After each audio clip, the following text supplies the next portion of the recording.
విజయవాడకు వరదలు వచ్చినప్పుడు ప్రకాశం బ్యారేజ్ని ఢీ కొట్టడానికి కొన్ని బోట్లను పంపించిన విషయం తెలిసిందే. ఎందుకంటే దానికి సంబంధించి 4 బోట్లు ప్రకాశం బ్యారేజ్ని ఢీ కొట్టి అక్కడ డ్యామేజ్ జరిగిన పరిస్థితి.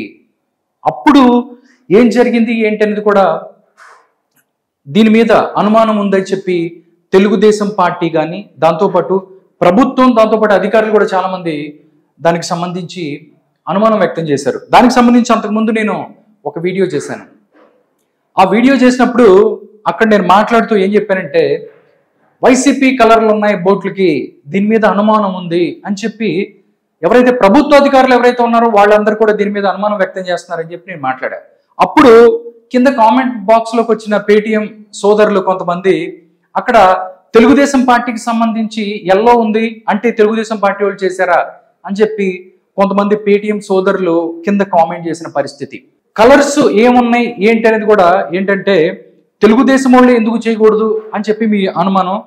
ఎవరైతే అలాంటి కొంతమంది పేటీఎం సోదరులకి నేను ఈరోజు సమాధానం చెప్పబోతున్నాను. దానికి సంబంధించి ఈరోజు బోట్ల వెనుక భారీ కుట్ర దర్యాప్తులో సంచలన నిజాలు ఉన్నాయి. అవి ఏంటో కూడా సంచలన విషయాలు ఏదైతే ఉన్నాయో మీకు చెప్పే ప్రయత్నం చేస్తాను. నేను ఒకసారి చూస్తే ఒకసారి ఆ విషయాలు ఏంటో చూద్దాం. అంటే ప్రజలు ఏమనుకుంటున్నారు ఏంటి అనేది కూడా చూసుకున్నట్టయితే మీ మాటకే వద్దాం. ఒకవేళ తెలుగుదేశం పార్టీకి సంబంధించిన వాళ్ళే ఈ బోటుల్ని పంపించారు అనుకుంటే ఎందుకు వాళ్ళు పంపిస్తారు చెప్పండి? ప్రభుత్వం వాళ్ళది. ఏదన్నా ఎన్డీఏ ప్రభుత్వం ఏదన్నా ప్రాబ్లం అయిందనుకోండి ఎవరికి చెడ్డ పేరు వస్తుంది చెప్పండి? ప్రభుత్వానికి, చంద్రబాబు నాయుడుకి, లేకపోతే ఎన్డీఏ గవర్నమెంట్కి అక్కడ ప్రాబ్లం వస్తుంది. ఎలా ఉంది కాబట్టి టీడీపీ వాళ్ళు అని చెప్పి చాలా మంది మాట్లాడారు.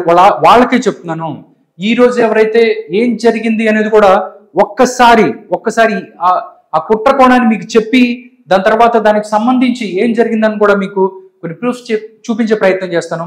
ఒకసారి జరిగిందేంటో ఒకసారి చూద్దాం. ప్రకాశం బ్యారేజీకి బోట్లు ఢీకొన్న ఘటనపై పోలీసుల దర్యాప్తులో సంచలన నిజాలు బయటకు వచ్చాయి. సైకో పన్నిన భారీ కుట్ర బయట పెట్టిన పోలీసులు. దానికి సంబంధించి అసలు కుట్ర ఎలా జరిగిందో ఒకసారి చూద్దాం. కుట్రలో పాల్గొన్నది వైసీపీ కీలక నేత తలశిల రఘురాం బంధువులు, వైసీపీ మాజీ ఎంపీ నందిగం సురేష్ అనుచరులు ఈ బోట్లకు సంబంధించి కుట్రలో పాల్గొన్నారు. వరద వచ్చే ముందు రోజు ఉద్దండరాయనపాలెం వైపు గట్టున పడే పడవలు గొల్లపూడి వైపు తరలించారు. దాని తర్వాత భారీ పడవలను కేవలం దాంతోపాటు ప్లాస్టిక్ రోపులతో కట్టి దానికి లంగరేశారు. అలా కట్టొద్దని చెప్పేసి కూడా చాలా మంది స్థానికులు వాళ్ళు హెచ్చరించినా కానీ వాళ్ళు పట్టించుకోలేదు. ఎందుకంటే వాళ్ళ కుట్ర కోణం ఉంది దీనికి సంబంధించి. స్థానికులు ఎవరైతే ఉన్నారో వాళ్ళు మాట్లాడినా కానీ పట్టించుకోని పరిస్థితి. కాబట్టి వాళ్ళు ఆ విధంగా కట్టారు. ఒక్కో పడవను విడివిడిగా కట్టాల్సి ఉన్న 3 పడవలను, అంటే 3 భారీ పడవలను కలిపి ఒకేలా కట్టారు. ఒక్కో పడవ 40 నుంచి 50 టన్నుల బరువు ఉంటది.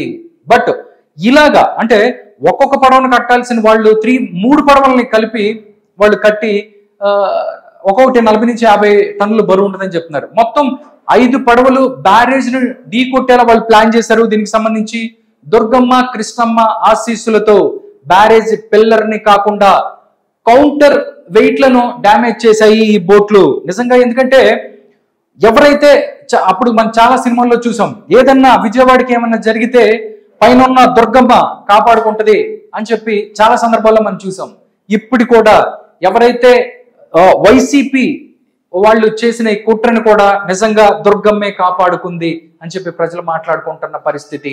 బ్యారేజ్ పిల్లర్ కు తగిలి ఉంటే సైకో కోరుకున్నది జరిగేది, కానీ ఎందుకంటే అలా జరగలేదు. దీనికి సంబంధించి చాలా విషయాలు బయటకు వస్తున్నాయి. వైసీపీ ఎమ్మెల్సీ తలశిల రఘురాం, మాజీ ఎంపీ నందిగం సురేష్ అనుచరుల్ని ఇప్పటికే పోలీసులు అరెస్ట్ చేసి విచారణ చేస్తున్నారు.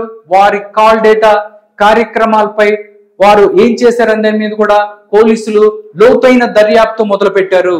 దీని వెనుక అస్సలు సైకో బయటకు వస్తాడా ఏంటి అనేది కూడా తెలియాల్సి ఉంది. దీనికి సంబంధించి పూర్తి స్థాయి విచారణకి ఏదైతే గవర్నమెంట్ ఆదేశించింది, లోపల ఏదైతే దీనికి ఎవరు చెప్పారు అంటే ఓన్లీ దీంట్లో పాత్రధారులు మాత్రమే ఉన్నారా లేకపోతే సూత్రధారులు కూడా ఉన్నారా అనేది కూడా తెలియాల్సి ఉంది. డెఫినెట్లీ దీనికి సంబంధించి ఇదిగాక నిజంగా దీని వెనక సూత్రధారులు ఉన్నట్టు తెలిస్తే మాత్రం భారీ మూల్యం చెల్లించుకోవాల్సి వస్తుంది. ఎందుకంటే నార్మల్ డ్యామేజ్ కాదు, 5 పడవలను పెట్టి ప్రకాశం బ్యారేజ్ని కొట్టే ప్రయత్నం, కొట్టే ప్రయత్నం. నిజంగా వైసీపీ అభిమానులు అవ్వచ్చు, లేకపోతే మొన్న కామెంట్ చేసిన పేటీఎం బ్యాచ్ వాళ్ళందరూ కూడా ఈరోజు చెప్తున్నాను, మొన్న కాదు ఈ రోజు ఏదైతే ఉందో ఈ రోజు దర్యాప్తులో వచ్చిన విషయాలు దీన్ని చూసి నిజంగా ఎలా ఉంది కదా, టీడీపీ వాళ్ళే ఉండొచ్చు కదా అని చెప్పి మాట్లాడిన కామెంట్ చేసిన బ్యాచ్ చెప్తున్నాను. ఎందుకంటే దీని వెనుక కుట్ర కోణం ఉందని చెప్పి ఫస్ట్ నుంచి కూడా మాట్లాడుతున్నారు. అధికారులు అవ్వచ్చు, గవర్నమెంట్ అవ్వచ్చు.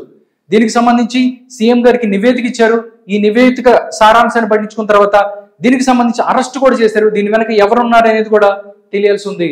ఒకసారి దీని వెనుక కుట్ర జరిగిందని చాలా మంది మాట్లాడిన పరిస్థితి ఒకసారి చూద్దాం. తలసిల రఘురామ్ ఈయన మేనల్డ్ ఎవరైతే ఉన్నారో ఉషాద్రి అని చెప్పి ఈయనకి సంబంధించి వీళ్ళు ఈయన పడవలేని చెప్తున్నారు. దీనికి సంబంధించి ఈయనతో పాటు నందిగం సురేష్ ఎవరైతే అరెస్ట్ అయ్యి లోపల ఉన్న నందిగం సురేష్ అనుచరులు ఉద్దండరాయనిపాలెం నుంచే మొత్తం మొదలైంది కదా అని కూడా చెప్తున్న పరిస్థితి. నిజంగా సిగ్గుపడాలి వైసీపీ నాయకులు.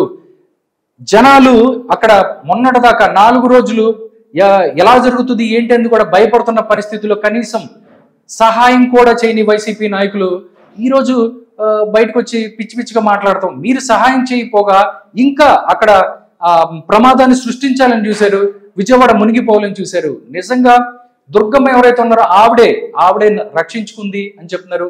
మీ కుట్రను భగ్నం చేసింది. ఎందుకంటే మంచికి ప్రతిదానికి ఆశీస్సులు ఉంటాయి, బట్ ఇలా చేసే చెడు పనులకు మాత్రం ఆశీస్సులు ఉండవు. చాలా మంది దీని గురించి మాట్లాడుతున్న పరిస్థితి చూద్దాం. దీనికి సంబంధించి కూడా బ్రేకింగ్ నడుస్తుంది, ఏంటనేది ఒకసారి చూద్దాం.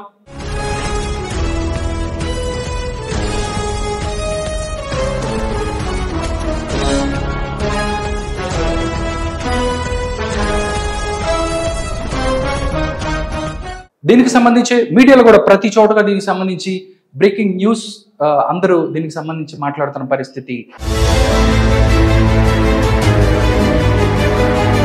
ఒకసారి దీని మీద కూడా మొన్నటి నుంచి కూడా సోషల్ మీడియాలో రకరకాల కామెంట్స్ బయటకు వస్తున్న పరిస్థితి. చాలా మంది కూడా ఎవరైతే స్వాతి రెడ్డి కూడా దీని నుంచి ఒక ఎక్స్ వేదికగా ట్వీట్ చేసిన పరిస్థితి. ఆవిడ కూడా చాలా ఎలా అంటే చాలా కోపంగా ఒక ట్వీట్ చేశారు. ఒరే నికృష్టులారా, సైకో సైతాన్, జగన్ కన్నా ఘోరంగా ఉన్నారు మీరు అని చెప్పి ప్రకాశం బ్యారేజ్ని దెబ్బతీయడానికి జగన్ రెడ్డి భారీ కుట్ర బట్టబయలైంది. కృష్ణా నదికి 12 లక్షల క్యూసెక్ల భారీ వరద వస్తున్న సమయంలో 4 వైసీపీ రంగు బోట్లు వచ్చి బ్యారేజ్ని గుద్దుకున్న విషయం తెలిసిందే. అయితే అదృష్టవశాత్తు బ్యారేజ్ని చివర ఉన్న 2 పిల్లర్లకు తగలడంతో భారీ ప్రమాదం తప్పింది. వైసీపీ బోట్లపై ప్రభుత్వం ఫిర్యాదు చేయగా పోలీసులు విచారణ చేశారు. పోలీసుల విచారణలో ఈ బోట్లు వల్లపూడికి చెందిన ఉషాద్రి, సూరాయపాలెం చెందిన కోమటి రామ్మోహన్ చెందిన పడవలుగా గుర్తించారు.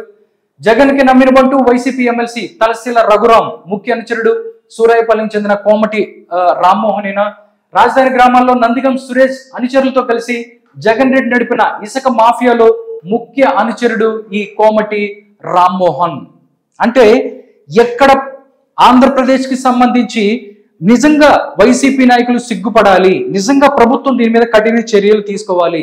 ఎందుకంటే సాంఘిక సంక్షేమ హాస్టల్లో పిల్లలు తినే అన్నం కలుషితం అవుతుంది. దీనికి సంబంధించి కూడా దీని వెనక కూడా కుట్రకోణం ఉంది అని చెప్పి చాలా మంది మాట్లాడుకుంటారు పరిస్థితి. ఇక్కడ చూస్తే బోట్లు వస్తాయి ప్రతి చోట కూడా. అంటే నిజంగా మిమ్మల్ని లేవనాలి, బూతులు తిట్టాలా, లేకపోతే తిడితేనేమో తిట్టే ఉంటారు. ఒకళ్ళు కాదు, మంత్రుల దగ్గర నుంచి నాయకుల దగ్గర నుంచి ప్రతి ఒక్కళ్ళు కూడా దీనికి సంబంధించి ఏం కావాలని కోరుకుంటున్నారు అనేది కూడా చూస్తే స్పష్టంగా కనిపిస్తున్న పరిస్థితి. నిజంగా ఇప్పుడైతే ఈ కుట్రకి సంబంధించి పోలీసులు ఎవరైతే ఉన్నారో వాళ్ళని అదుపులో తీసుకున్నారు, వాళ్ళని విచారిస్తున్నారు. దీని వెనక ఎవరున్నారు అనేది కూడా తెలుసుకోండి. నిజంగా ఇలాంటి చర్యలు చేసేటప్పుడు కానీ లేకపోతే మిగతా విషయాలు రాజకీయ కోణాలు, ఒక వరదలు వచ్చి లేకపోతే ఇలాంటి సమయంలో రాజకీయాలు చేయడం కరెక్ట్ కాదని చెప్పి చాలా మంది మాట్లాడుకున్నారు. అలా కాకుండా ఒక కుట్ర చేసి ప్రభుత్వాన్ని విచ్ఛిన్నం చేయాలనో, ప్రభుత్వాన్ని పడేయాలనో, లేకపోతే ప్రభుత్వానికి చెడ్డ పేరు తీసుకురావాలనో అని చేసే చర్యలు ఏదైతే ఉన్నాయో నిజంగా చాలా సిగ్గుపడాల్సిన చర్యలు మీరు. ఎందుకంటే ఏదన్నా హెల్ప్ చేయాల్సింది పోయి మీరే పడగొట్టాలని చూడటం నిజంగా చాలా దుర్మార్గమైనటువంటి పని. ఇప్పటికైనా మానుకుంటే ప్రజలు దృష్టిలో ఇంకా మీరు మనుషుల్ని గుర్తిస్తారు, లేకపోతే మాత్రం వాళ్ళ ఆగ్రహానికి గురి కావాల్సి వస్తుంది.